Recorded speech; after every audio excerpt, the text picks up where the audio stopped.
back to the Hitting the Turnbuckle podcast live. We have just finished the bitter end here with Ignite Wrestling Pro, and it finished on a high for this man here. Smashing Mike. Say that again. Smashing Mike.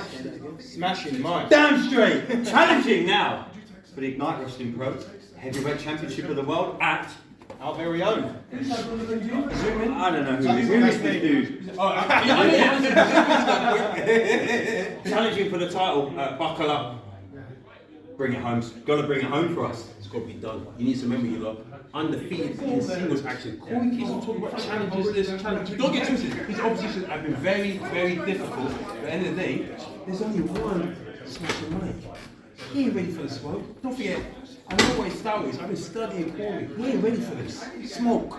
Yeah, but he was very impressive in his victory today. Yeah, don't get twisted. Xander's a good opposition. Now, I've wrestled him before, so I do my plot, but no disrespect to Xander. He ain't smashing. I'm sorry to say He's not. He's not. July 23rd. Buckle up. Smashing Mike.